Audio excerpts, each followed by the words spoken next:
Uh, Good Oh, afternoon. Good afternoon, sir. good Good afternoon. afternoon, Dr. Binod Sondra Sorgari, sir. Heartiest welcome to the second session on taxation law. So we have already introduced our honorable speaker before the students and participants. So today, without making further delay, we will straight away proceed with the Income Tax Act. No, A warm welcome to you, sir, and dear thank participants you, and thank you. students. Please be a patient listener, and I hope this session will be fruitful for each of us. So, with this, I welcome you to the second session on taxation law, Dr. Binod Chandra Sorgari, sir. Thank you. Thank you, Now you Mona. may proceed. You may proceed. Okay.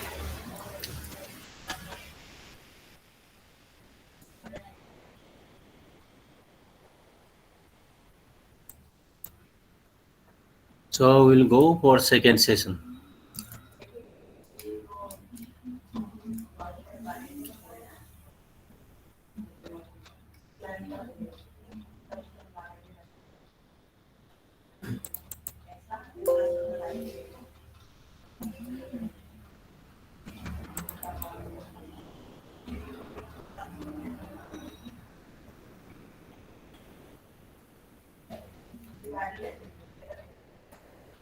Welcome in the second session on the taxation law. We'll discuss today income tax.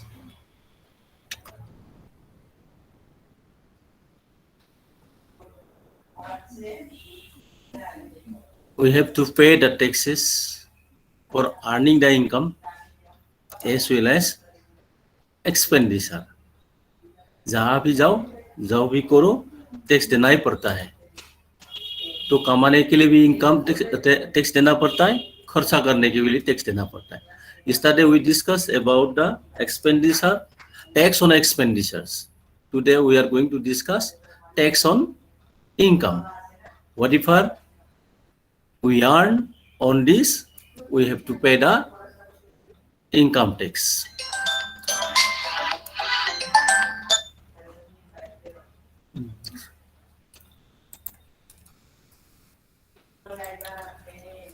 And what is income?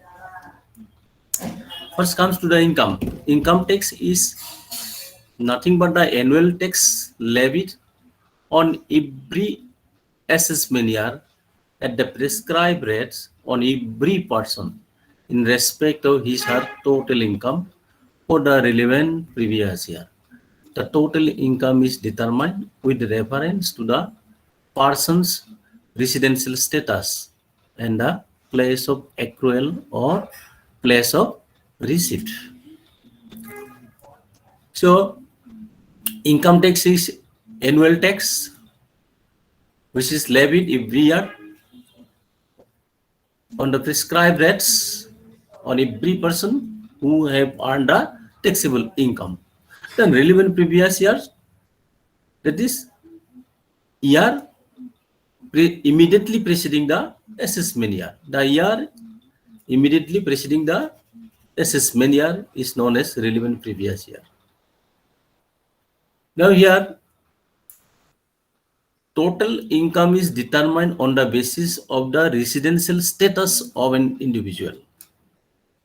Residential status, whether he is resident in India or not, whether an individual is the resident and ordinary resident, then resident but not ordinary residents, and non-resident, depending on the residential status of an individual, whether income is received in India, income is arise, income is accrued in India or in outside India, received outside India, everything will be depend on the residential status of an individual.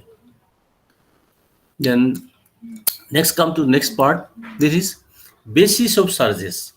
On what basis the income tax are to be charged on SSE? SSE means person or individual. There are some fundamental on which income tax is charged. The Income Tax Act is very specifically defining the basis of charges for each head of income.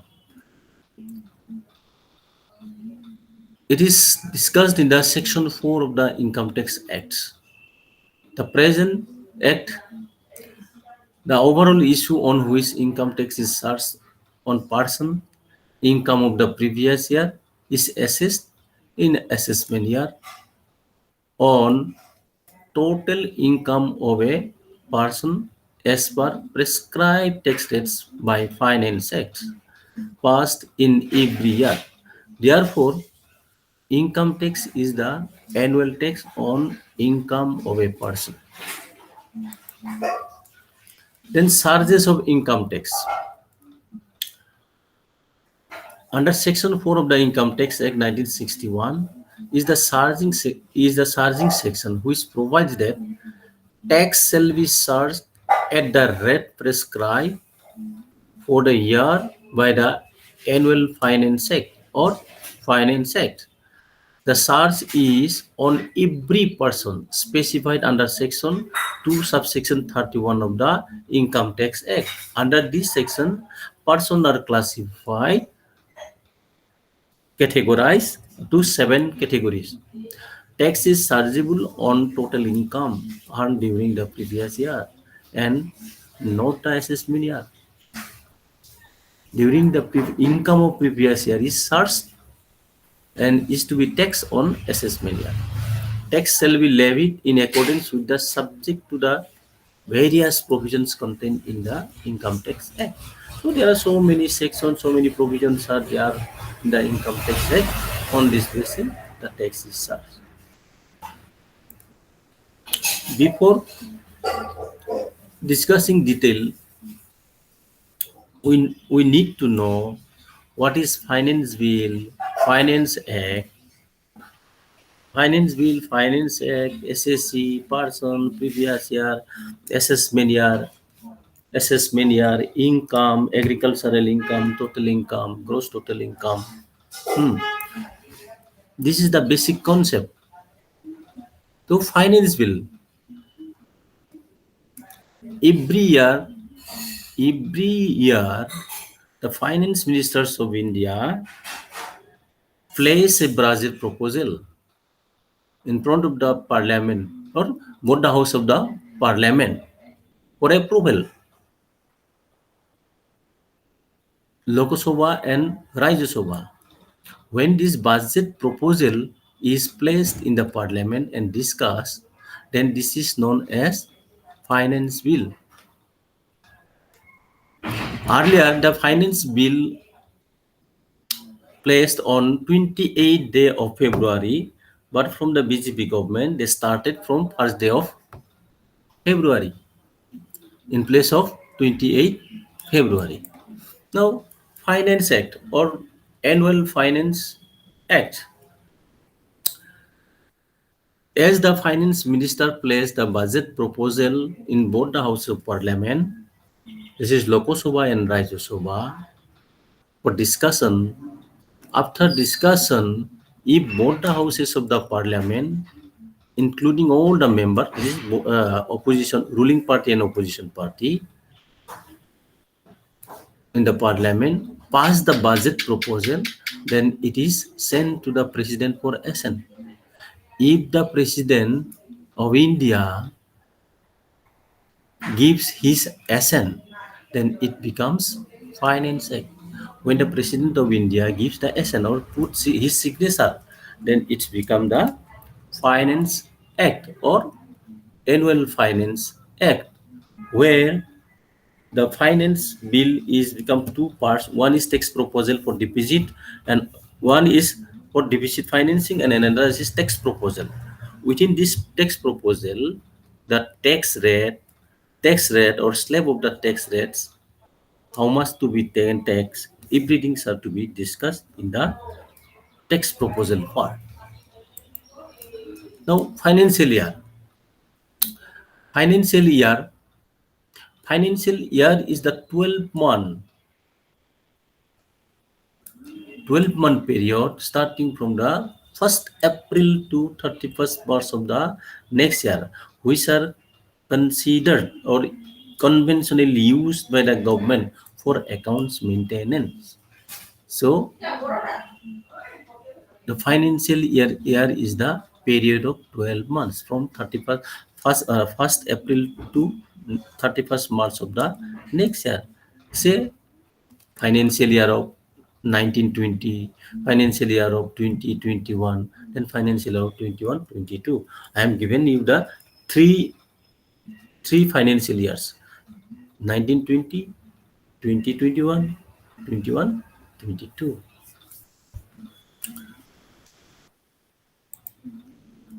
Then previous year is most important in determining the income of a person for imposing tax on income. As per the Section 3 of the Income Tax Act 1961, previous year means the financial year immediately preceding the assessment year. Immediately preceding the assessment year. Suppose now current year is 21, 22, and earlier is 2021. Then 2021 is the previous year and 2021-22 is the assessment year for the income of the 2021.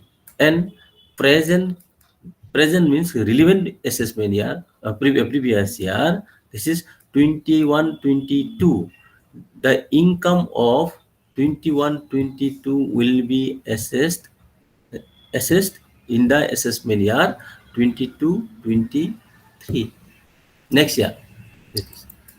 Assessment year according to section 2 subsection 9 of the IT Act 61. Assessment year means the period of 12 months commencing from the first day of April to the 31st March of the subsequent year. Income earned in the previous year is taxable in the assessment year. The particulars financial year in which the income is earned is known as income year or previous year, and the next financial year in which the said income is taxable is known as assessment year.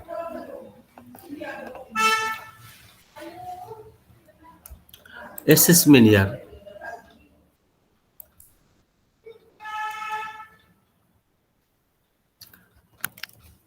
Here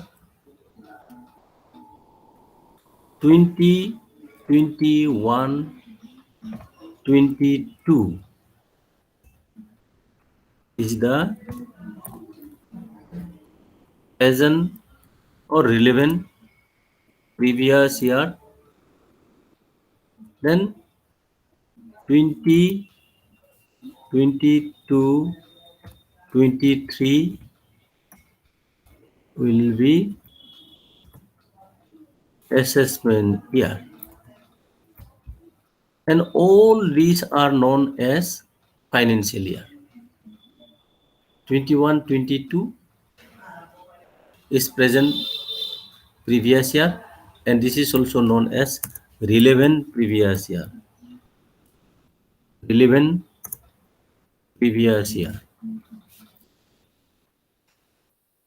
Where the income earned by an individual or person are taxed on next year.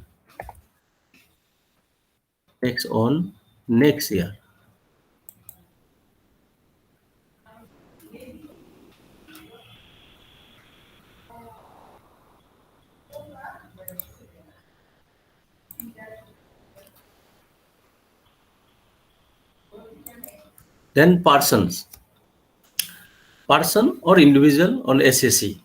According to section 2 subsection 31 of the Income Tax Act 1961, the term person include the following. That means person is defined inclusively. An individual, this is natural person. An in Hindu undivided family, a company, artificial person, a farm, artificial person, an association of person, or a body of individual, whether incorporated or not. It may be incorporated or may not be incorporated. A local authority like municipal authority, development authority, etc., etc., who collect the taxes. Every artificial judicial person not falling within any of the preceding subclause. That means every artificial person which are not come within this six category of the persons are come within the seven category. Then SSC. According to Section 2, Subsection 7 of the IT Act 1961, an SSC means a person by whom any tax or any other sum of money is payable under this Act and includes every person in respect of whom any proceeding under this Act has been taken for assessment of his income or income of other person. Then income of other person, maybe a person become the SSC when he has been assessed. Every person who is deemed to be SSC under any provision of this, under the Income Tax Act provision, a person may become the deemed SSC. Every person who is deemed to be an SSC in default under any provisions of this Act, the person may become the SSC under the Income Tax Act under any provisions due to the default of the individuals. Now, therefore, from this meaning definition, we can classify the SSC into three types. SSC in person, then deemed SSC, then SSC in default. The types of SSC in person. SSC in person means a person is deemed to be an SSC in person when becomes liable to pay tax on his own income or any other sum of money is payable by him for his own behalf under the Income Tax Act. Under this Act, then deemed SSC, a person who is deemed to be an SSC for some other person is called deemed SSC. So this is a legal hire or representative. Suppose a guardian left all these property assets to his legal representative, wife, son, daughter, whatever it may be. Suppose he is not paid the taxes, taxable person.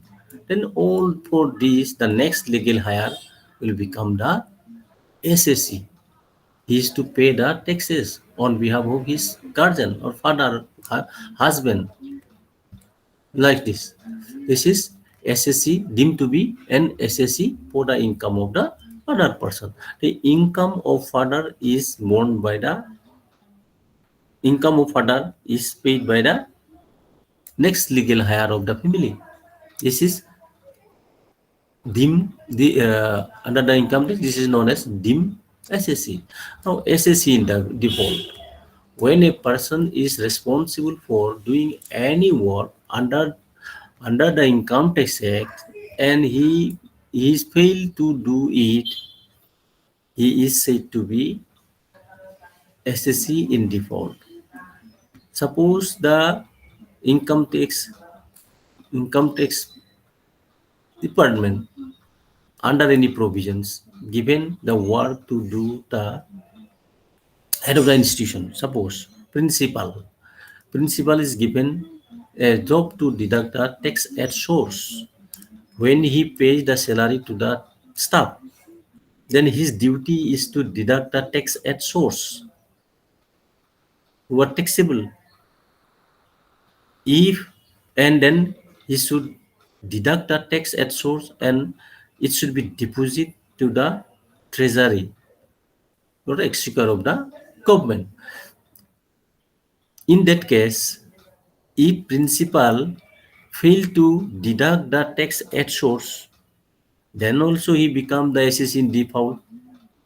Then suppose he collected, deducted at source, but failed to deposit the exchequer account, then also the principal or authority will be DDO will be become the SSC in default. This is the work which is given to him to do, but he failed to do.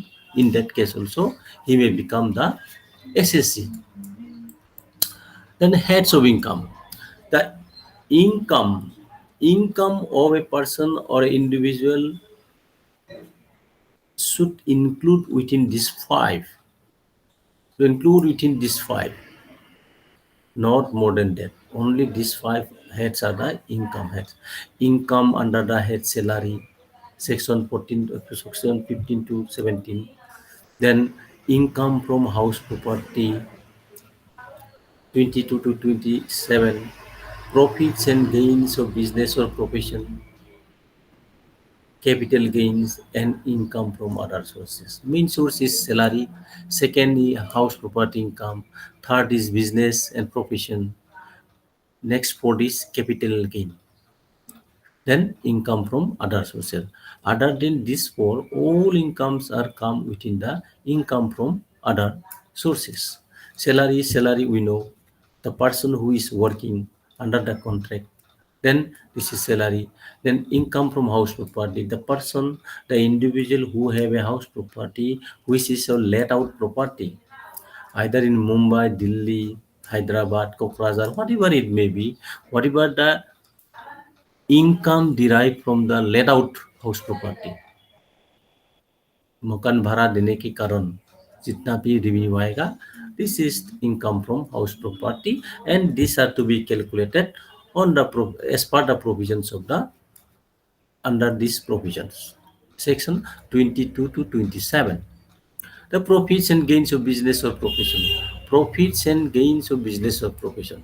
On earning of profit, the person may have a business or profession like advocate, consultant, doctor, whatever it may be. He may be the businessman or profession. For that, they have to pay the taxes. These are to be clubbed along with the total income.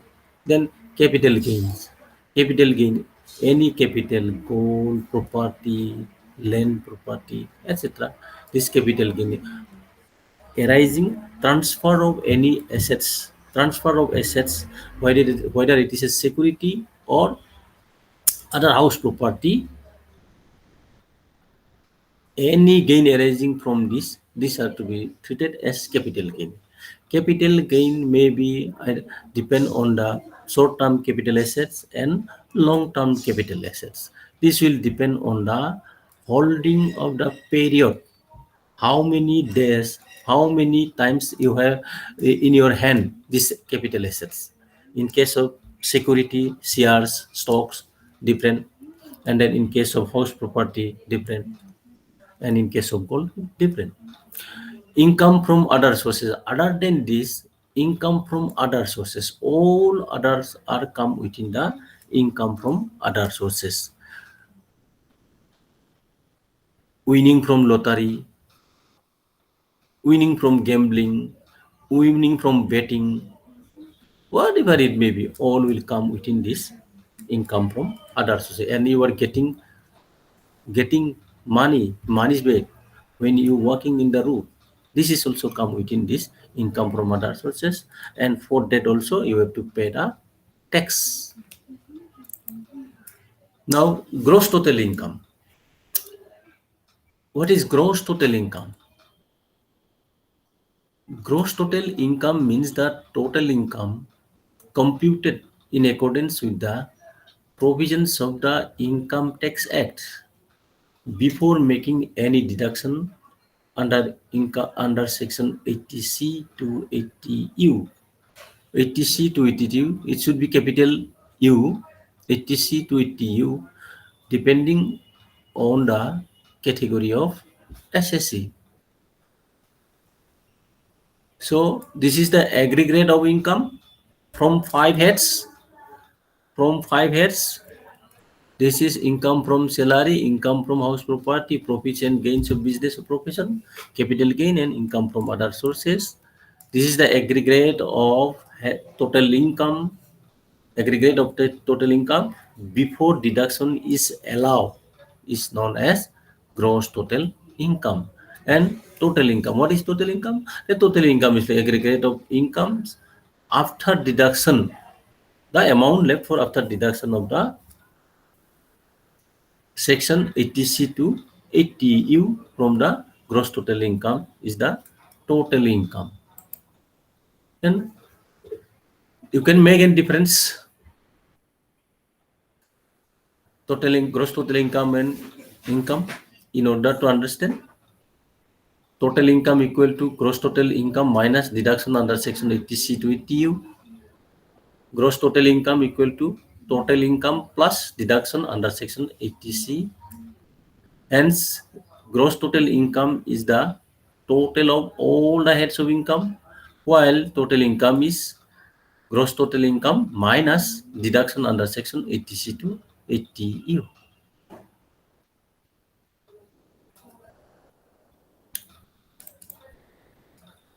Then incomes not included in the total income. That means income which is not the part of the total income. There are so many in list are there, around 60, 70. These are there are different types of incomes which are not taxable in the hands of the SSC. But here I am only presenting you 10 point. 10 incomes which are not taxable in the hands of the SSC or an individual. Very simple. Agricultural income, section 10, subsection 1. The income derived from agricultural land or agriculture, this is not taxable. This is the part of the state subject. That is why not taxable. Then members share in income of HUF, section 10, subsection 2. That when an Hindu undivided family earn a income, Karta, the head of the HUF is known as Karta. If the Karta is earned and the other members have the share on this income, then this share, for that the member of the HUF is not taxable. Share of the profits from the farm. If there is a partnership farm and which are used in agriculture or any other farm, then profits is not taxable in the hand of the partner. Interest income of non-resident. The person who is non-resident in India, residents, SSC are classified as resident, non-resident, resident in India, again classified as resident and ordinary resident but not ordinarily resident. On this basis, the interest income of non-resident India is not taxable. Daily allowance received by MP, MLAs and MLCs are exempt from tax under section 10, subsection 20, subsection 17. Then what about the MPs, member of parliament, member of legislative assemblies, and member of legislative councils are received? Allowances are not taxable in their hand. It is exempted from tax. And as per section 10, subsection 17A of Income Tax Act, any literary award, scientific, artistic award received by an individual instituted by central government or state governments are exempt from tax. Saitya Academy Award, Gallantry Award, whatever awards are there. If this award have trophy along with the money, cash money, check money. So for that, the winner, the awardee is not his income that the awardee received is not included in the taxable income. Refund from the statutory provident fund received by an employee is fully exempt from income tax under section 10 subsection 11 of the IT Act. So suppose a person, individuals are contributed in the statutory provident fund and he received at the time of superannuation, retirement or maturity, then it's not come within the purview of the total income. The income of a member of a scheduled tribe residing in any area specified in this behalf is exempt from tax. That means under section 10 subsection 26, this is scheduled area. The scheduled tribe person who are residing in the scheduled area, scheduled area, and he is earning income from anywhere, then he is not taxable. Income of registered political parties are exempt from tax section. This is section 10 subsection 13A. So political parties, say Tokratar example, near Congress Bhavan, whatever the Congress have, the land and property, they are let out their properties for shop. For that they will get revenue every month, every year. But the Kokrajhar town, you can see, for that the political party, as their Congress party is registered party, they need not to pay the tax for that income. Allowances paid to High Court or Supreme Court judges are not taxable in the hand of the SSC. So there are so many questions are there, or so many exemptions are there, or not the part of the income. There are around 70-80 lists are there. Just I'm pick up 10 point. And you can collect more than 10 point and learn from the books. Section 10. Section 10 is the incomes not included in the total income. But in your syllabus, incomes not included in total income is written, but not in like this. Exempted income, you will get in the books exempted income. Exempted income or incomes which are not the part of the taxable income. Okay. Then scope of total income. Before going to discuss the scope of total income, as per your syllabus, simply given total income, scope of total income. To know the scope of total income, we must know about the residential status of an SSC and his tax liability. Then we can only understand and know the scope of total income. Otherwise, we cannot understand scope of total income. It is the part of residential status and tax liability. That is why I'm discussing here residential status of and tax liability. Section 6 of the IT Act 1961 prescribes the procedure ascertaining residential status of an SSC. Residential status are classified resident and non-resident in India. Again, it is resident in India is classified as resident and ordinary resident in India. Then resident but not ordinary resident in India. He may be resident but not ordinary resident. Number one is resident and ordinary resident in India. Then non-resident India. These are generally determined on the basis of physical presence In residential status, physical presence and assessment year of an SSC is determined on the basis of previous year. How many days he has been in India, he has been resident in India, he has been assessed in India during the previous year, during the last previous years, depending on the residential status is determined. Here you see resident in India. Who is said to be resident in India? Now you see here, resident in India.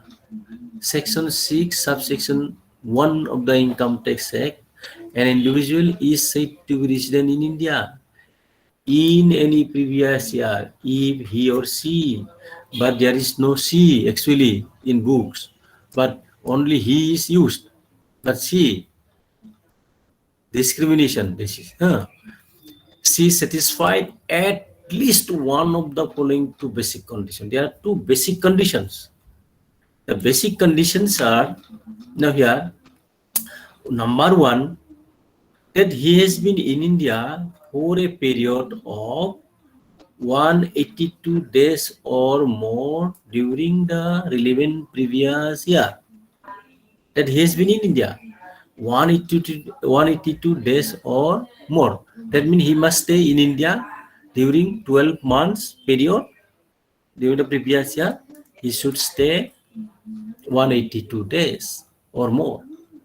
And number two, he has been in India for a period of 60 days during the relevant previous year or more during the relevant previous, and 365 days or more during 4 previous years. 4 previous years immediately preceding the relevant previous year. So number one is 182 days in the relevant previous year. Number two is what? 60 days during the relevant previous year. Immediately, relevant previous year, the previous year immediately preceding the assessment year is known as relevant previous year. Here, and 365 days or more during 4 previous year. 4 previous year immediately preceding the relevant previous year. That is 4 previous year.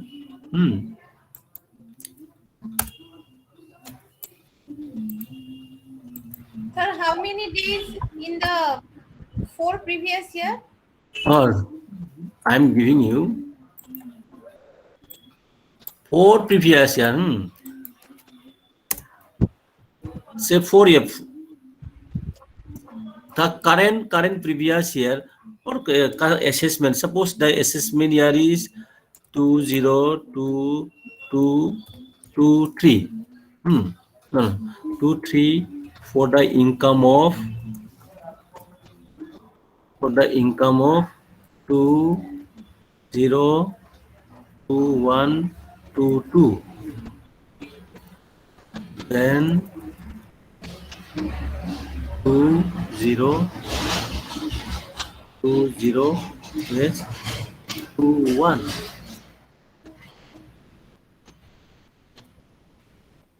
201920 1 2 3 4. Again one more 201819.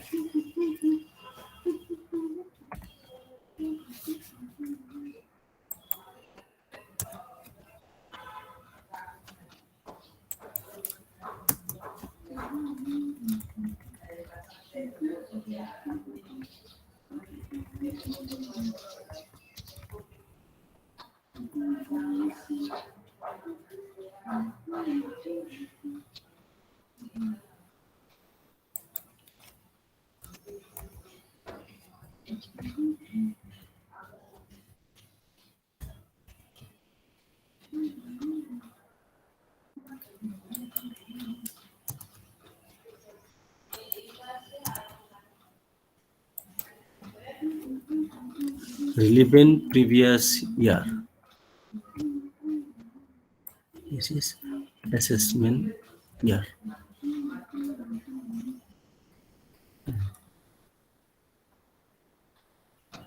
Here you see, suppose this is the current year, 2021-22. The 31st, from 31st March it is begin, 1st April to next year, 31st March of the 22. This is current relevant previous year. And the assessment year will be what? On 22-23. And if you take this one, then there will be one more year. Suppose here, this is the previous year. This will be the assessment year. For the income of this, for the income of 2020-21 are assessed during this period, 21-22. Now the income of this will be assessed in this year. Now relevant, if it is taken as relevant year, relevant previous year, this is the 4 previous year immediately preceding the relevant previous year. Or if you say current year, then 201617.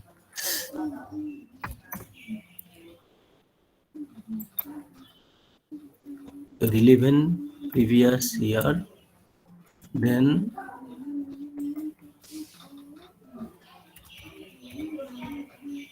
assessment year.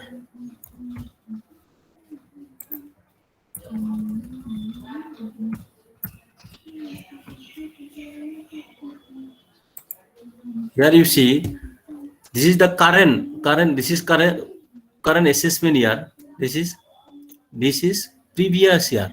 Whatever we earn 2021, these are tax on 21-22. Now this current year, this is assessment year. So immediately preceding मतलब 2021 sir के हम 1, 2, 3, 4. This 4 financial year. He has been in India for a period of 60 days. During this period, he has been 60 days only, or more during the relevant previous year, and 365 days or more during 4 previous year immediately preceding the relevant previous year. 1, 2, 3, 4. These are the 4 previous year. 4 previous year immediately preceding the relevant previous year. Have you understood? Hello? Hello? Hello? Sir, Am I yes, audible? yes. Yes, sir. Audible, sir. Audible.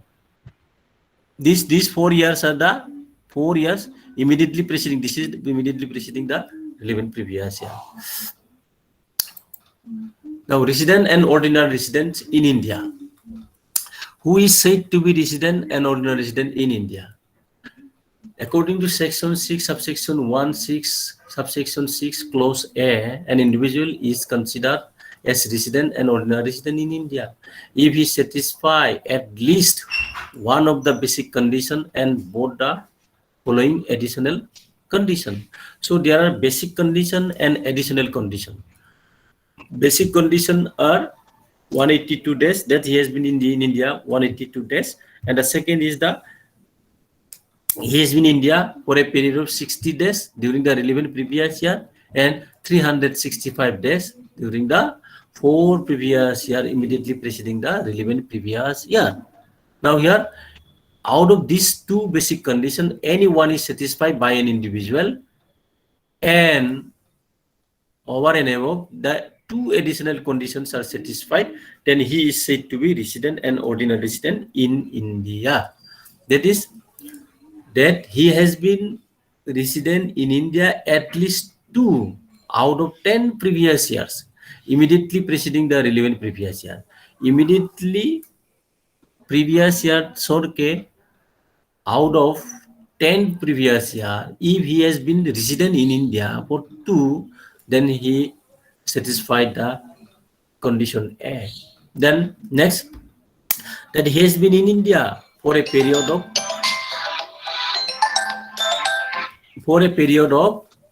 730 days or more during 7 previous year immediately preceding the relevant previous year.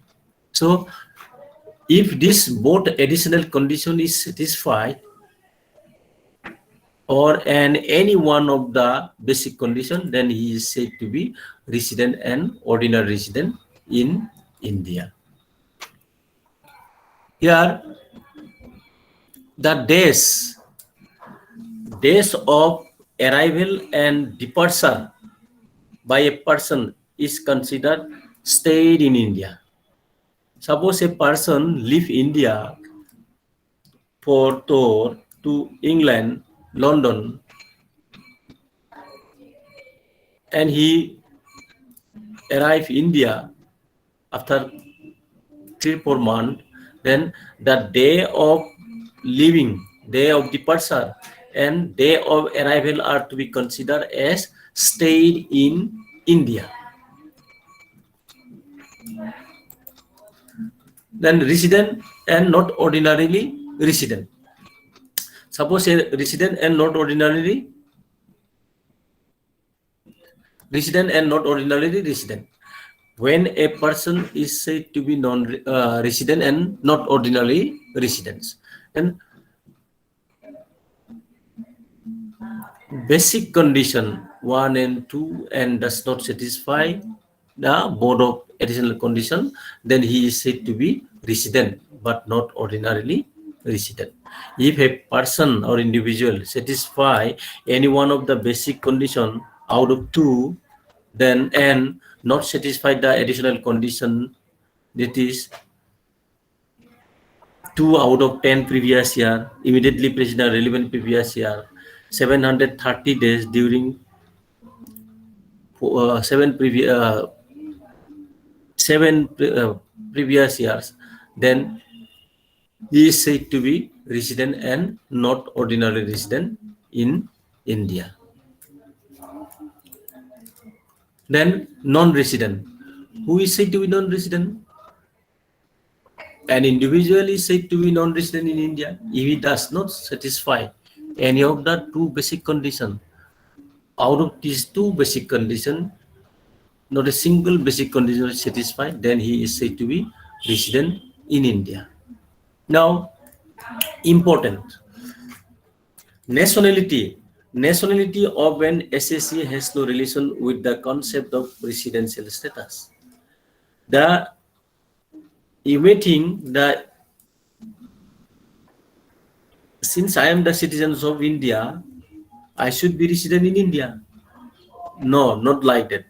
For the income tax purpose, the citizen of India may be non-resident or resident. It will depend on the physically presence in India during the previous year.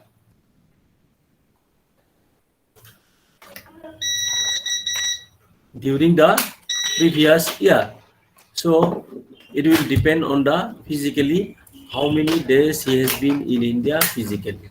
So physical presence, nationality, physical presence is must for determination of the residential status of an individual. For residential status purpose also, but category of person already we define under section 2 subsection 31 that there are 7 categories, but for the purpose of residential status only 5. The person is classified into 5 categories. This is individual, HUF, a firm, an association of person, a joint stock company, and every other person. Now, relevant previous year. Here, during the relevant additional basic condition, relevant previous year 182 days in place of 60 days. During the relevant previous year, 60 days, that is condition, basic condition 2, that he has been in India for a period of 60 days during the relevant previous year, and 365 days during the 4 previous year immediately preceding the relevant previous year. Here, 60 days In place of 60 days, there will be 182 days.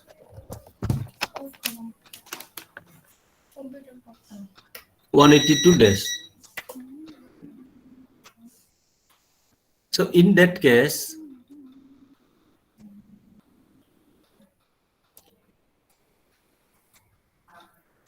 for an Indian citizen who leaves India during previous year for the purpose of employment outside India, then in his case, in place of 60 days, there will be 182 days.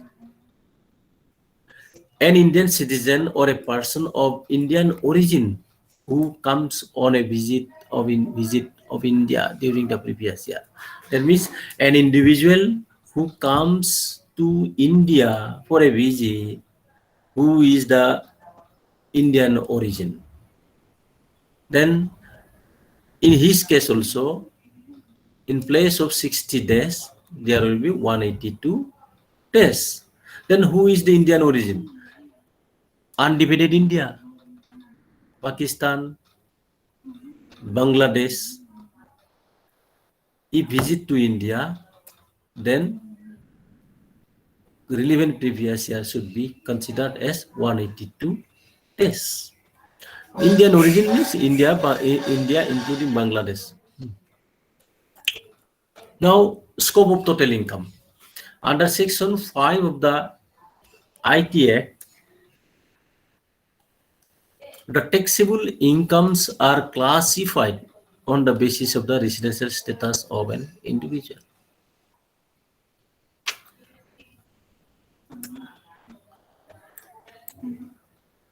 Now, resident and ordinary resident in India. What is the scope of total income of resident and ordinary resident? Now, income received in India, irrespective of its place of accrual. Place of accrual, irrespective of place of accrual, the income may be accrued in India or may be accrued outside India. But income is received in India. Then taxable in the hand of the resident and ordinary resident in India. Income received or deemed to be received in India but arises outside India. Income received or deemed to be received. Income received or deemed to be received. Not yet received, but it will be received in near future in India. But the money arises outside India. Then also it is taxable in the hand of the resident and ordinary resident in India. Then income arises or accrues or deemed to be arise or accrue in India but received outside India. Then also what? Income arises or accrues or deemed to be arise or accrue in India. The income may be arise or accrue but receive outside India. Then also in the hand of the resident and ordinary resident, it is taxable.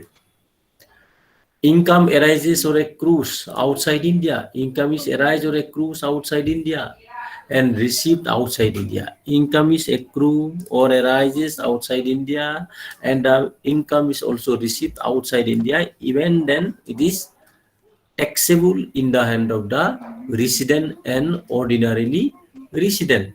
Since the resident or the resident is the person who satisfies the one of the basic condition and two of the additional condition.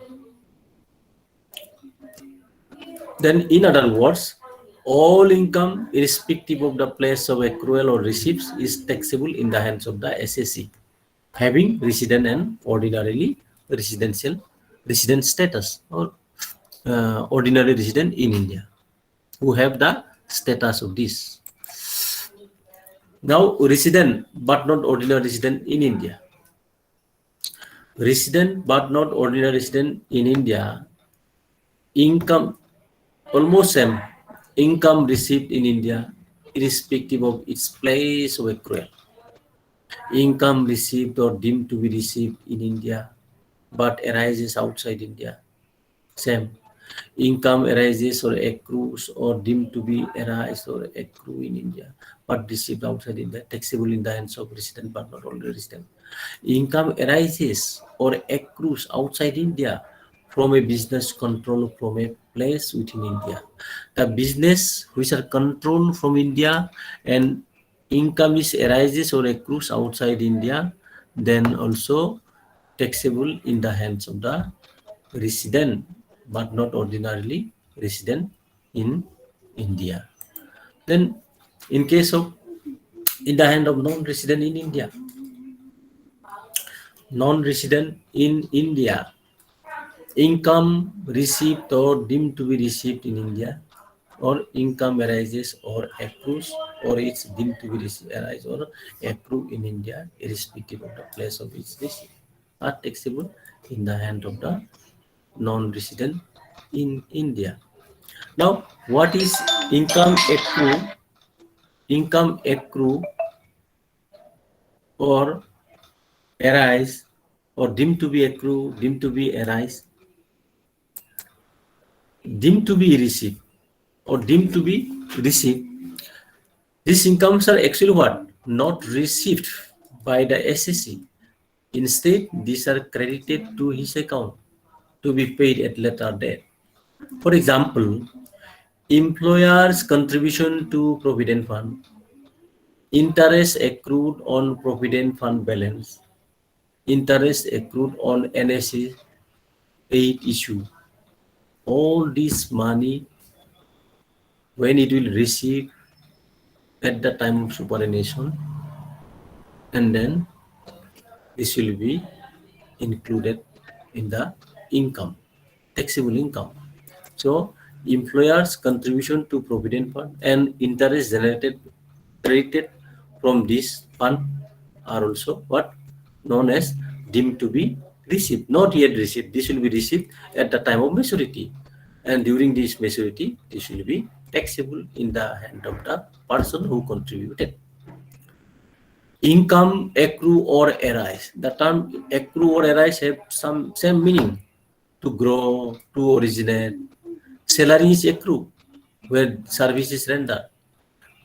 You are doing job, you will get salary. This is accrues. Rent accrues. House rent, house property is let out. Rent will be accrued where house property is located. Business profit or professional gain arises where business is carried on or profession is set up. Capital gain accrues where asset is located. House property is at Guwahati, flat, and you are selling. You sell out, then this is accrues. Dividend, bank interest, etc. accrue where investment is made. Then income deemed to be accrue or arise in India. Deemed to be accrue or arise in India. Like salary paid by government to employees posted abroad. Incomes actually accrue outside India, but these are deemed to be accrue in India.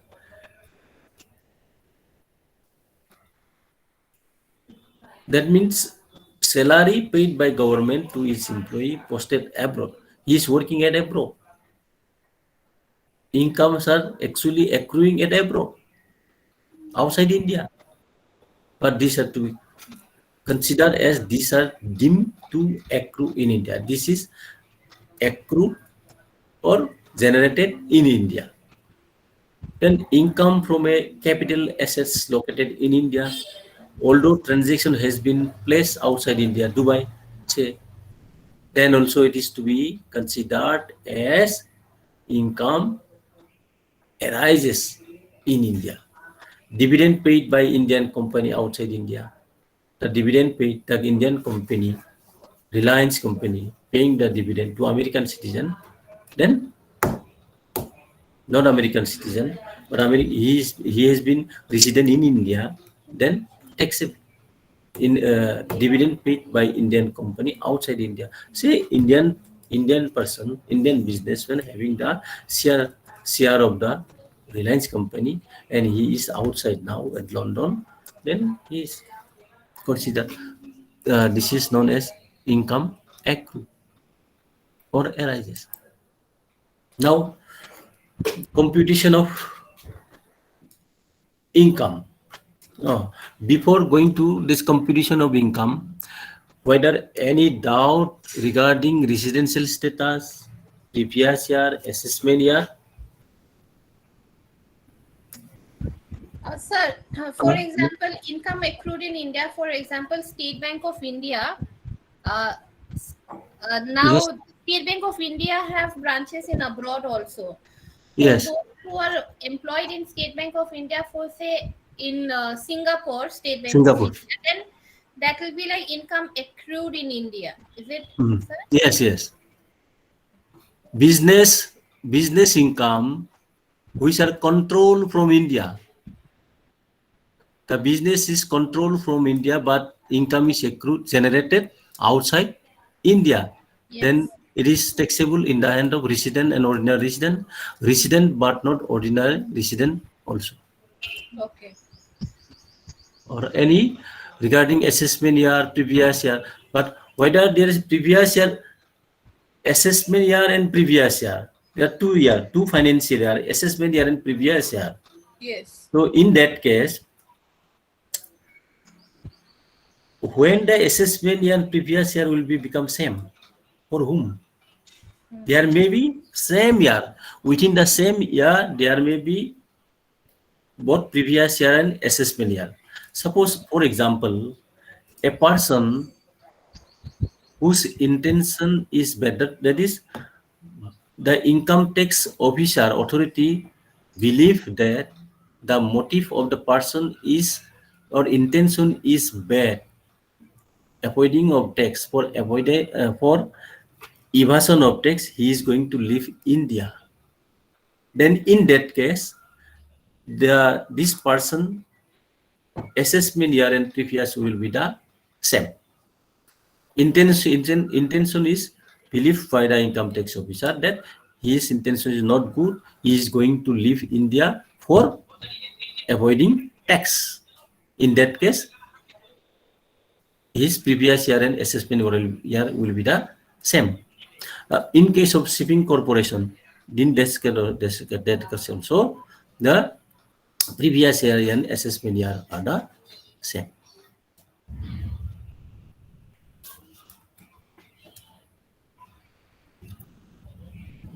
Then any other question regarding basic condition, additional condition, scope Yeah. of total income?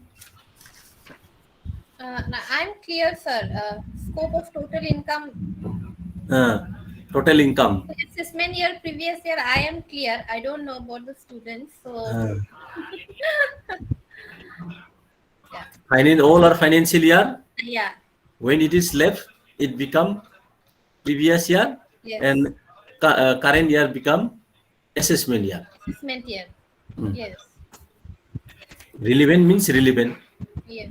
Now the relevant previous year is what? 2021-22. Yes. We are now earning income.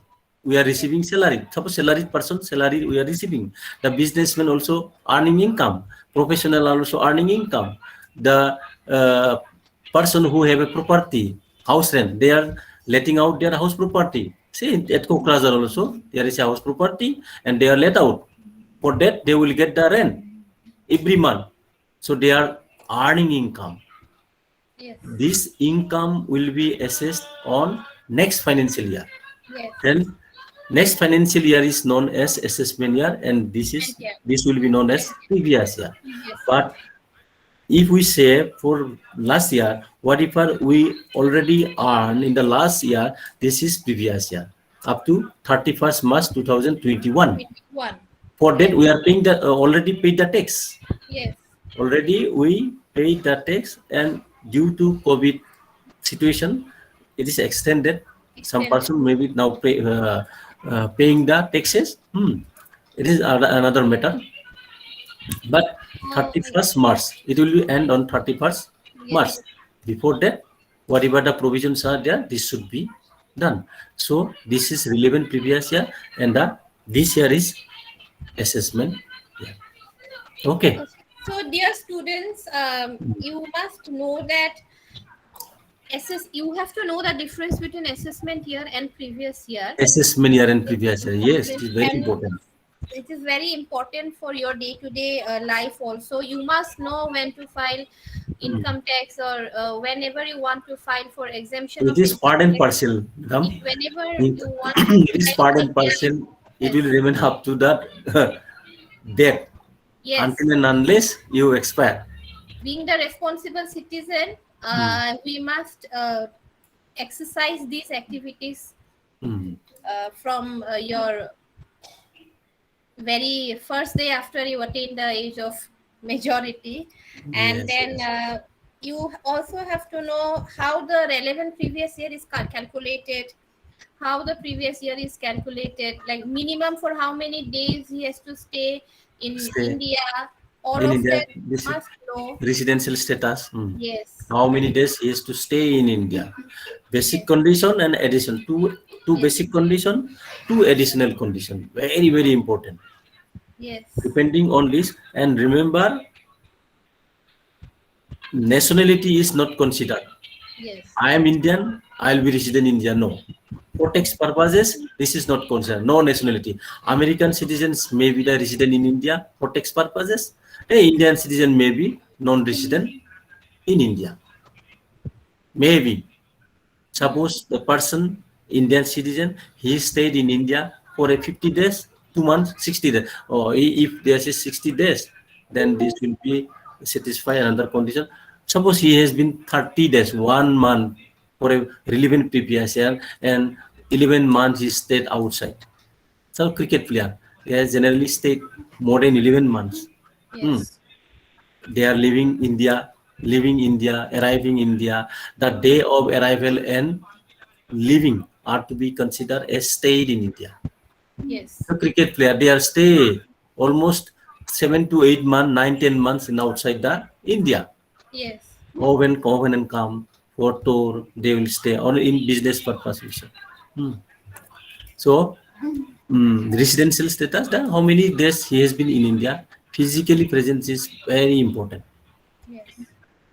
And Okay also, you then. must know the income accrued, deemed to be accrued income, all of that. I hope it is known to you.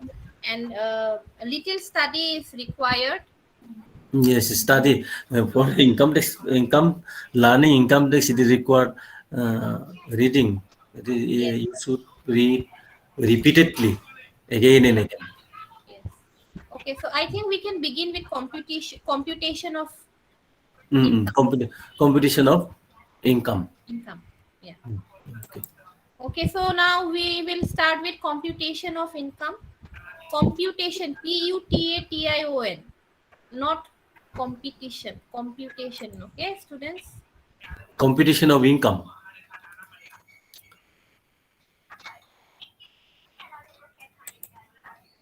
So we have five heads. Income from salary, separately computed. Then income from house property, this is also separately computed. Then profits and gains of business and profession, separately we have to calculate. Then capital gains also separately we have to calculate. Then income from other sources are also separately calculated. Now here, income from salary. Then who is said to be salaried person? Hmm. Actually, calculation of salary income of an individual, it minimum it require around 30 to 40 classes to know. Hmm. Basic salary,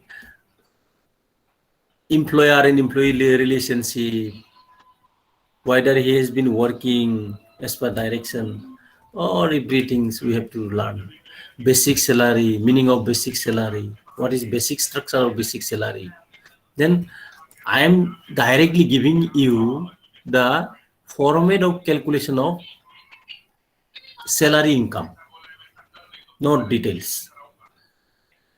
Here, basic salary. Basic salary is the minimum salary which are to be received by the employee. And minimum salary, suppose 10,000 basic pay, this is 10,000 basic pay, this is the basic salary, and the allowances, there are so many allowances are there, dearness allowance, due to inflation, महंगाई भत्ता, dearness allowance, due to inflationary,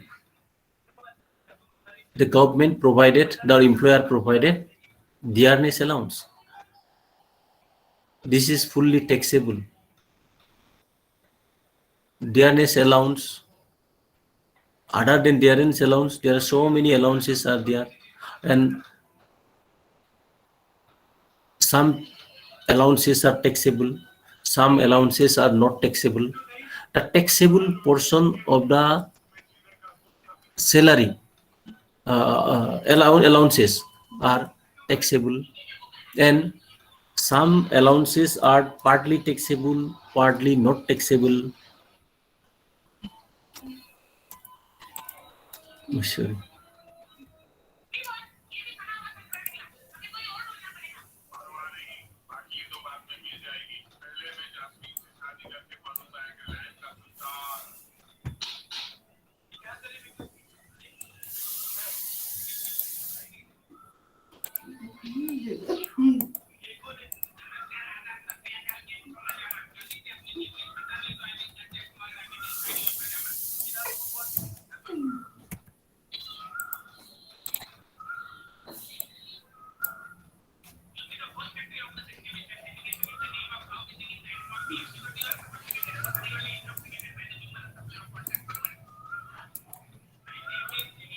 Sorry.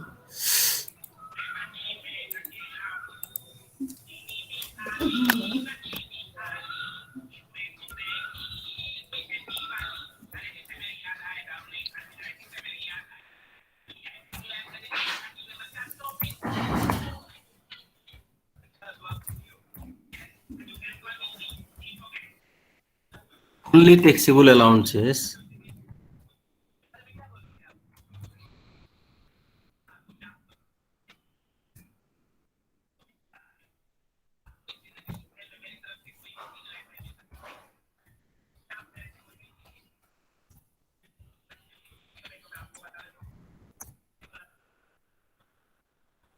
Hardly taxable allowances, then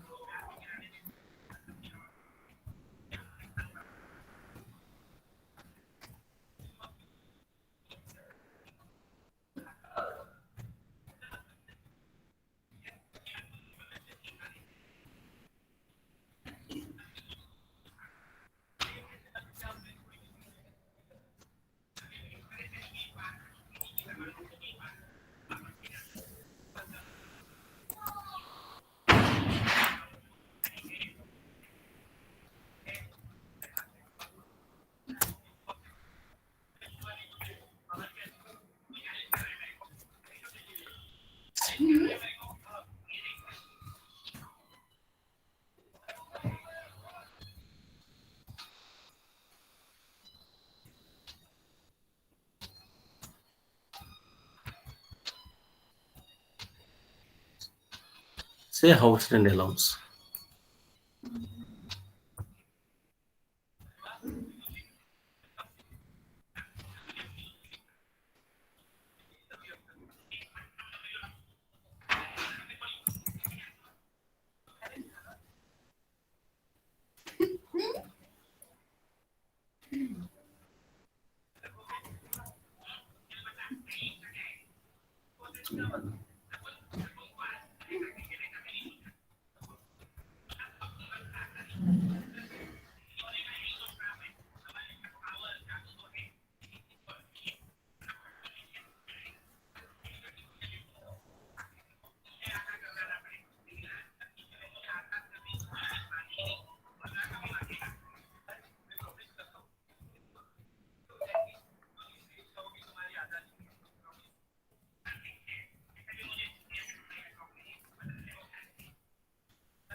Sir, Oh, yes.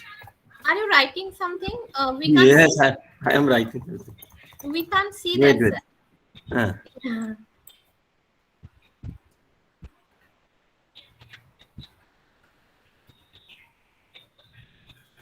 Okay, students, please wait. Sir is writing something. He'll show you. rent Okay. paid, Yeah. Rent paid. 10% of, in excess of 10% of salary.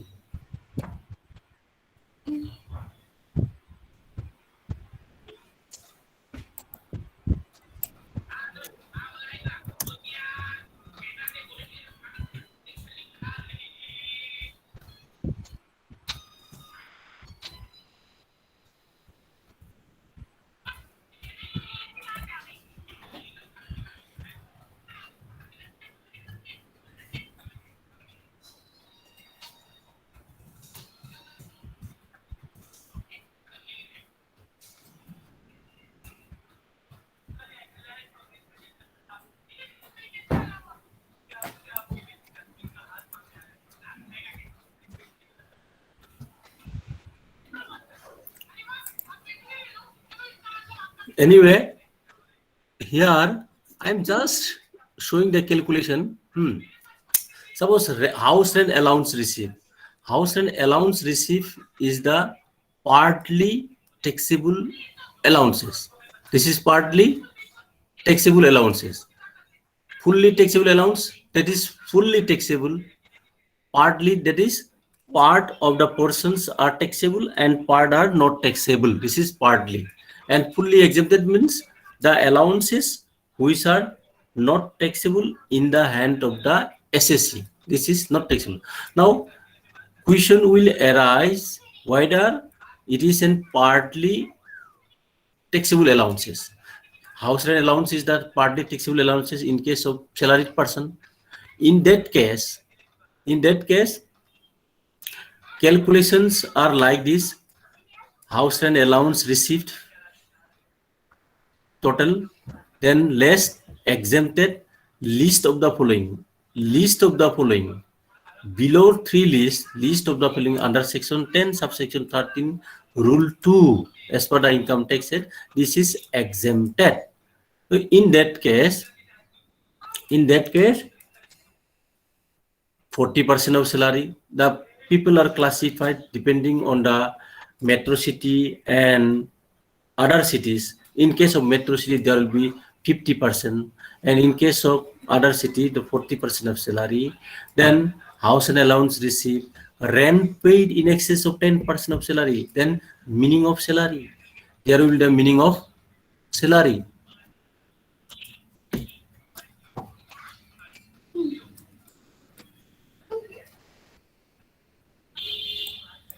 Meaning of salary. I have no slide, no more slide. Now I am saying, in case of house rent allowance received, total house rent allowance received less 40% of salary.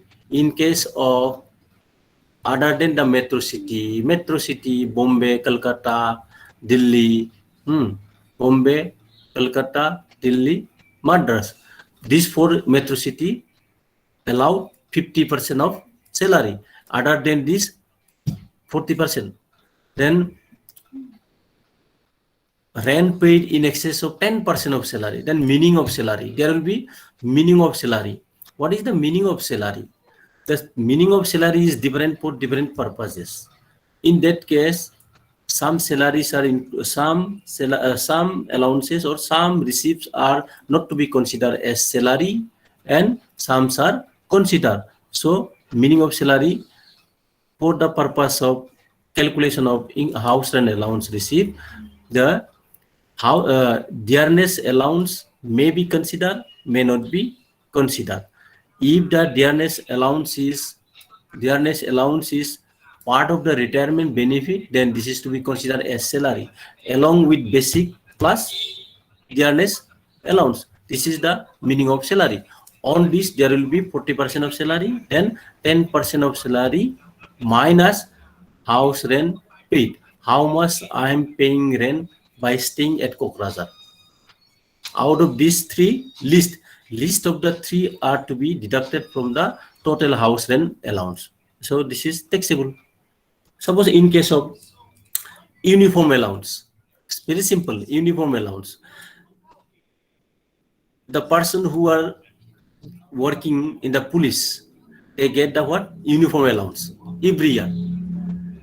Suppose uniform allowance received, that is the allowance received for uniform, purchase of uniform, if the person is not going to spend all the allowances in the purchasing of the uniform, he want to save this money, then the portion of expenditure, how much he spend, this is exempted, and any amount remain in his hand will be taxable. So this is partly whatever allowance provided for the purpose, specific purpose, he is not spending, he is saving. For saving, he should pay tax. On education allowance, like education allowance, children education allowance, children hostel allowance, so many allowances are there. This should be read first, and then we can calculate the salary income. Then come to perquisite. Perquisite. Then what is the meaning of perquisite? Perquisite, other than the salary allowances, whatever facilities or amenities provided to the person is known as perquisite, and this is also part of income. Suppose a person who is working and the employers are providing car facility, driver, sukidar, cook, etc., etc. All these are the facilities provided to the individual. This is perquisite. And the gas, electricity bill, gas bill, mobile bill, freeze, accommodation facility, everything is provided. All these are the perquisite. Five-star hotel facilities, etc., etc., accommodation facility. All these are come within the purview of the perquisites. So we have to know the perquisite. In calculating the perquisite, mainly car provided, how many horsepower, 16cc, more than 16cc, driver, all the expenditure provided by the driver, sukidar, gatekeeper, gardener, cook, all these facilities provided to the employee by the employers are to be considered as perquisites. And then specified employee, non-specified employee, this will come. After that, provident fund, how provident funds are to be computed for calculating the salary income. Provident funds are contributed by employer and employee himself also, and there are different types of provident fund: recognized provident fund, statutory provident fund, public provident fund, unrecognized provident fund. All this fund, whatever fund is kept money and interest credited thereon, which are to be deemed to be received for the employee, they are imputed. At the time of maturity, he will receive. At that time, some are exempt, some are tax, exempt tax. When it is received and and contributed in the provident fund, exempted from tax. Whatever the interest credited in this fund, this is exempted, and when you receive at the time of maturity, it is taxable. In case of NPS, now present employees who are working 60%, 60% he will receive at the time of superannuation, retirement. On for this, there is no tax, and on 40% amount, whatever already we deposited, there is when we receive at the time of salary and deposited at that time, exempted, allowed deduction, and then whatever we balance of this NPS fund, whatever interest generated, this is credited in our account. This is also exempted. and out of this 60% will be exempted, then 40% on 40% will be what? Taxable. So this is in case of provident fund, the employer contribution, in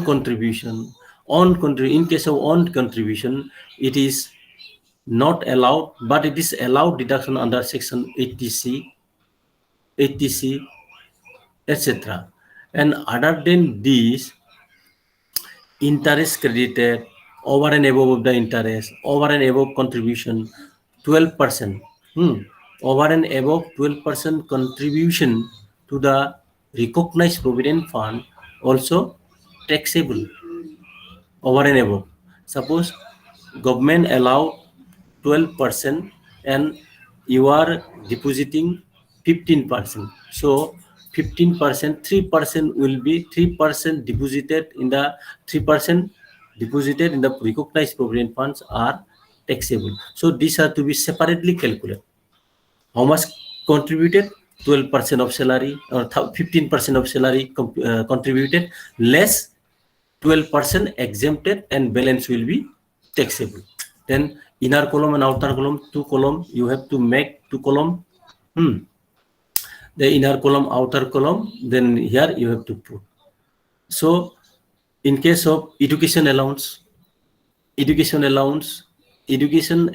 and hostel allowance. Education allowance is provided 100 rupees per student, maximum of 2 children. 100 rupees per month, 1200 for maximum of 2 children. This is how much? 2400. 2400 will be allowed as education allowance, which are received. Then these are exempted. Depend on the maximum of 2 children. Suppose a person have 3 child, 2 child, 1 daughter, 3 children. 3 children, and he is receiving 500 per student, per child, 500 per child per month for 3 children, 150 into 12, 18,000. He is receiving 18,000 per annum. In that case, he will be exempted from here only 100 per child, maximum of 2 children. This is 2400. Then children education allowance receive 18,000 less, exempted 2 into 100 into 12 equal to 2400 will be allowed, and 18,000 minus 24, a balance will be taxable. These are separately calculated. And in case of hostel allowance are also allowed. This is 300 per cell, maximum of 2 children. If the person is receiving more than 3 children, suppose 3 children staying at hostel, and staying at hostel, he is receiving from the company 3,000 per children for 3 children, 6,000 per month. 6,000 into 12 months, how much? 6,000 into 12 months, 72,000. 70,000 he is receiving the house rent allowance, children education allowance, children hostel allowance. In that case, also he has been allowed deduction under hostel rent allowance. That is 300 per child, maximum of 2. 300 into 2, 600. 600 into 12, 7,200. Out of 72,000, only 7,200 are allowed deduction. So this should be calculated. Otherwise, we cannot learn how to calculate a computation of salary. And meaning should be learned. That is, profits in lieu of salary, specified employee, perquisite, mainly perquisite, gratuity, pension. These have separate calculation and separate meaning of the salary. The salaries meaning are different for different purposes. For house rent allowance, for pension, for gratuity, for provident fund, for perquisite, competition of perquisite, rent-free accommodation. Also, the meaning of salary is different. You have to read differently. Then come to the house rent allowance, computation of house rent allowance. It is allowed. House rent allowance, of course, some extent it is easy to calculate house rent allowance receipt. Yearly house rent allowance receipt. There's let out property, residential property. This will be divided on residential property and house let out property. In the same building, some portion is let out and some portion is self occupied. The different in that case, the different calculation. Then sum term, annual value, net annual value, gross annual value, rent, concessional rent, etc., etc. And deduction under section 24. Loan taken, money borrowed for construction of building, how these are to be deducted. Interest generated in the bank loan, how these are to be deducted under this section 24. Section 24 of the income tax act allow deduction from net annual value. Then house rent allowance is house rent income from house properties depend on the net annual value.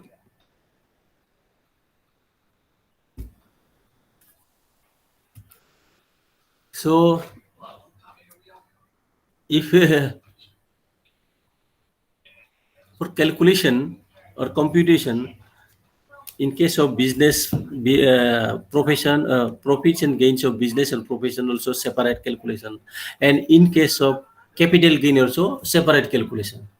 There is a holding of assets. This is long-term capital asset, short-term capital asset, short-term capital gain, long-term capital gain. Short-term capital gain. This will depend on the period of holding the assets. How many days the assets are held by you, depending on the asset is decided. Whether this is a short-term capital asset or long-term capital asset. And in your exam, the question generally given like, what do you mean by short-term capital asset, short-term capital gain, long-term capital asset, long-term capital gain, difference between short-term capital gain, long-term capital gain, short-term capital asset, long-term capital asset, and what are the procedure or computation of long-term and short-term capital gain. Very simple.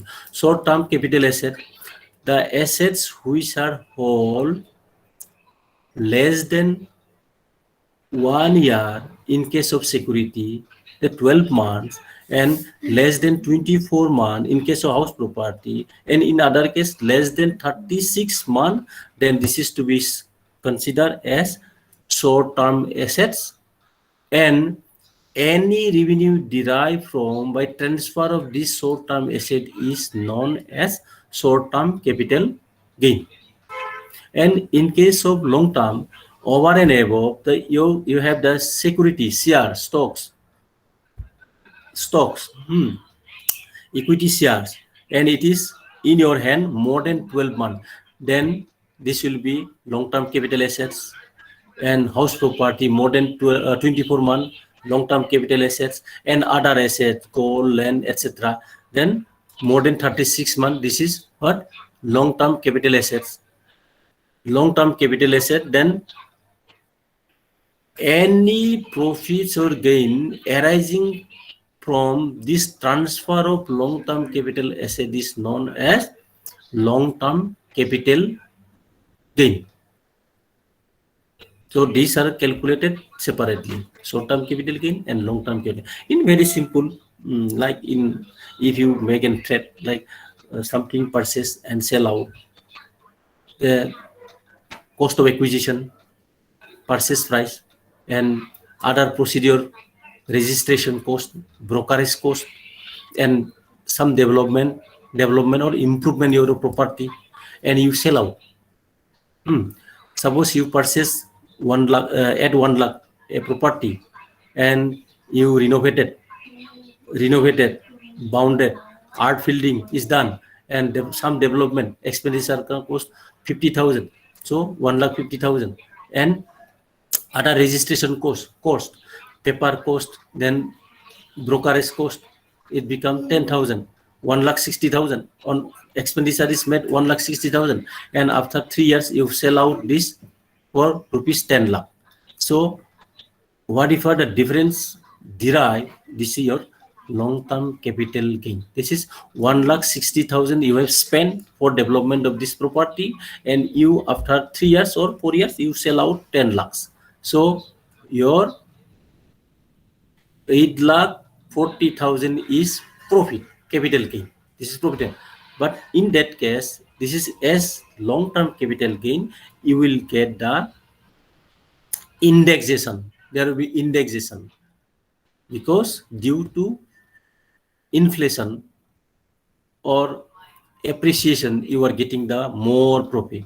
For that, you will get the indexation. By calculating applying indexation, you can calculate. So these are the procedure, and it will take time.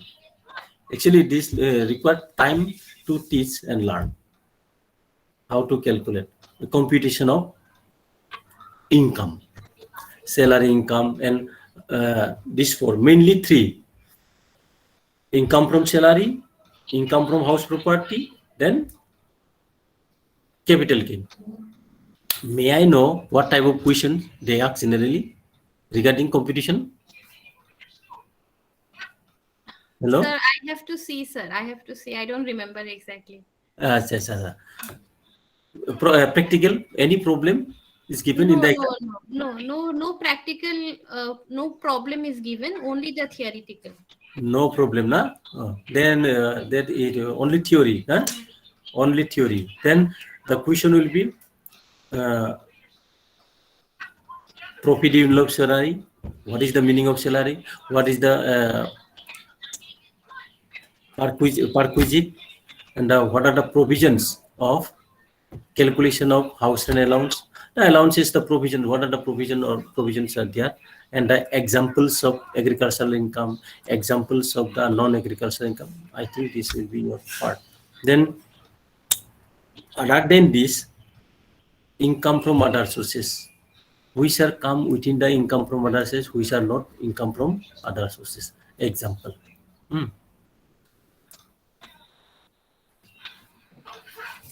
So, whether any question or whether the students are understood or not. Okay, students, do you have any queries? Then please Any query? unmute yourself, and you can directly interact with sir. Directly interact, and you can contact with me also for yes. learning. So Yes, I am staying at Kokrajhar. I am available at Kokrajhar. You can ask me any question regarding taxation, mainly income tax or GST also. I can try to solve this. Yes. So if you have queries, then you can directly interact with sir. Directly you can interact. Yeah. Otherwise. Other than this session. Yeah. So.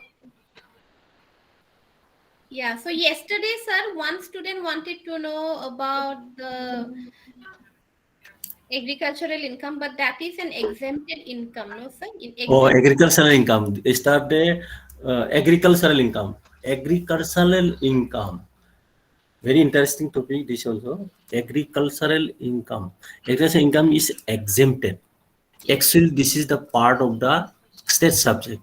I am not teaching you, not telling you about the union list, state list, concurrent list, which are given in the 7th schedule of the Indian Constitution. Union list and state list. Agricultural tax is state list. Income tax is central government subject. Central government subject. So agricultural income is fully exempted. But in some cases, partly agricultural income and partly business income, there will be taxable. Like tea, coffee, all these are the partly agricultural income, and partly business income. In that case, another. Then agricultural income, there is rent or revenue derived from land for using cultivations which are situated in India is known as agricultural income. Rent or revenue derived from land which are used for agricultural purposes and situated in India is known as agricultural income. Any revenue or rent derived from using this land, also agricultural income. Any rent or revenue derived from house which are situated immediately vicinity to the land, which are used for storehouse, dwell house, also agricultural income. Any grazing field of this land and this graze is given to the cattle for agriculture, then also it is agricultural income. Any spontaneously growth grasses grazing and it is sell out for the cultivator and a cultivator is using this for feeding to the cattle, then also it is agricultural income. Any spontaneously grow trees, plant in the agricultural land and you are not maintaining spontaneously growth, then this is not agricultural income. Any trees spontaneously grow, but you are maintenance is made by the individual, then it is this the income or revenue derived from this also your agricultural income. So many examples are there. Query, not agricultural income. Fishery, not agricultural income. Piggery, not agricultural income. Under the income tax act. Remember, query. In your land, there is a query. Query. Then lots of revenue will be derived from this, but this is not agricultural income. Okay, sir. Okay, likewise, dairy farm is a Dairy farm also not agricultural income, but it is considered as agricultural in economics, but tax purposes not agricultural income. Only tax purpose, but in economics it is agricultural sector. Okay. All these are life sector or agricultural sector, piggery, dairy. Sir, one student wants to know about the provident fund. Provident fund. What do you want to know about provident fund, Samdan? Whether it is taxable or not, or any other thing?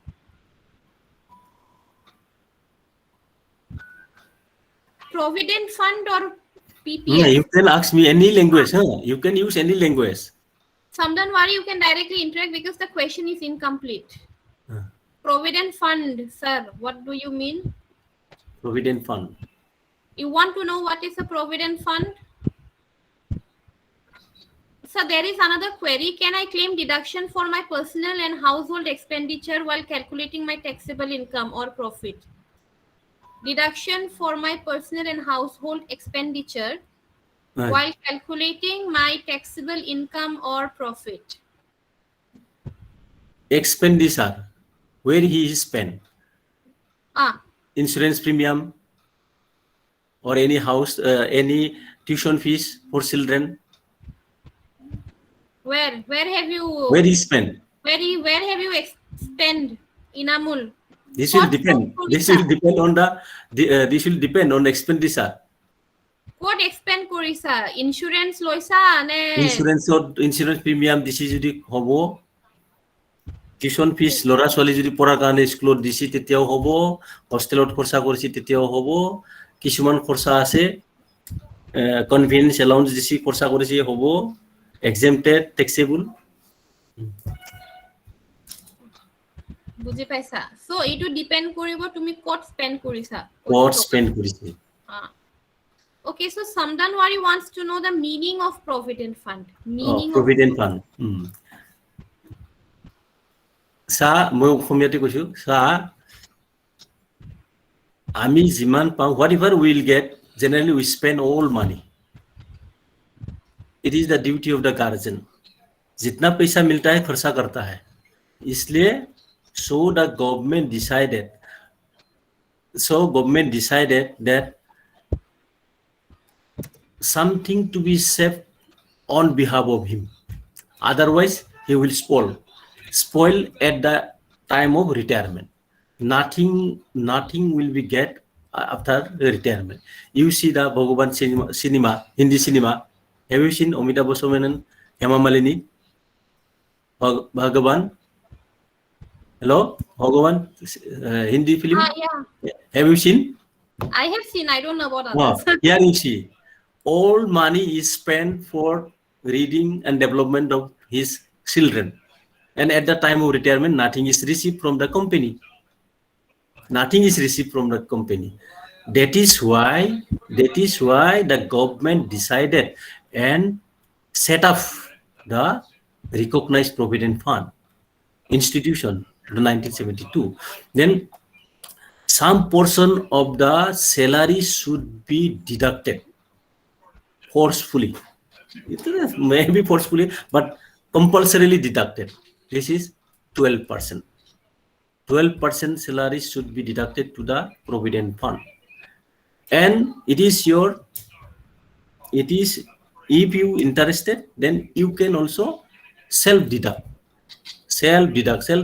by self deducting deposit the same provident fund there are different types of provident fund this is recognized provident fund statutory provident fund and these are used different institution educational institution statutory educational institution the corporate sectors are used the statutory provident fund and the government job holders are used the recognized provident fund this direct government is deducted and unrecognized one and there is also statutory provident fund where every individual can deposit minimum earlier it was 70,000 now it is per annum 1 lakh I think 1,50,000 we can deposit here all these are tax exempted if you deposit here in the provident fund you will get exemption and what if the interest credited in recognized provident fund statutory provident fund public provident fund you will get exemption but in case of unrecognized provident fund if on contribution any interest credited in your account or received at the time of retirement or maturity then it will be taxable and in other cases not taxable and in tax purposes there is a over and above 12% of contribution towards the recognized provident fund taxable and in case of interest credited over and above of 9.5% I think this is 9.8 point something earlier it was 9.5% over and above interest credited in your provident fund balance are taxable you have to show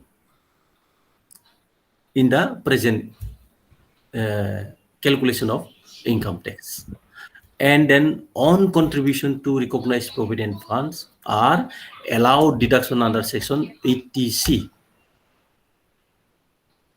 qualifying amount and the insurance premium medical expenditure all these are allowed deduction under section 80C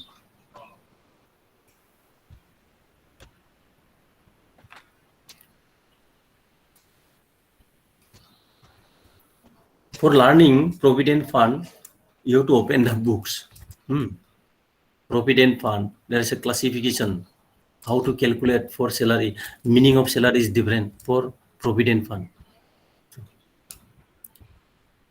have you clear Yes, he is clear, sir. Okay, sir. I think there are no more doubts. I think they will get doubt only if they study little bit.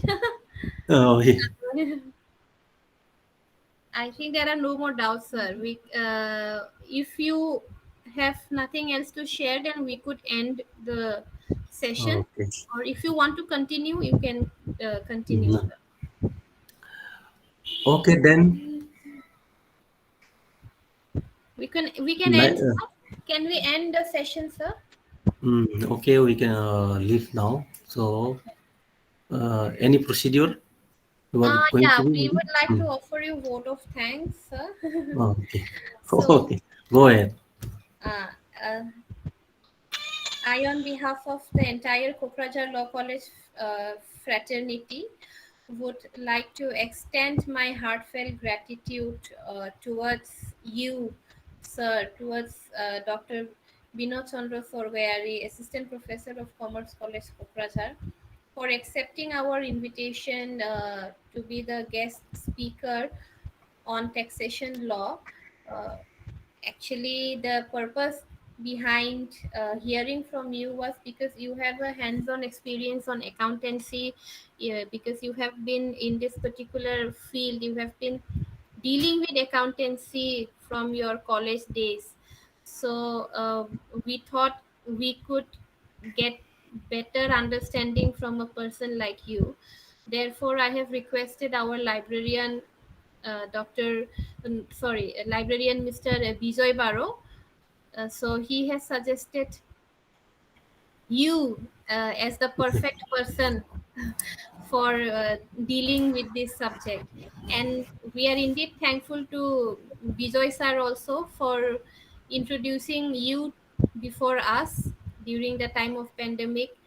And I also would like to request you today itself that from next session onwards, we will try to hear from you on the taxation laws, whether it is in physical mode or whether it is in online mode, whatever is feasible. We would like to hear from you once again for the next sessions, for the next semesters, upcoming semesters. So I Okay. request you today itself. So Okay. Thank we you, are, Mira. uh, Thank thank you, you, everybody who participated Sir, thank for you. listening um, patiently the almost 2 hours. So thank you very much. Hmm. thank you, sir. Okay, thank you.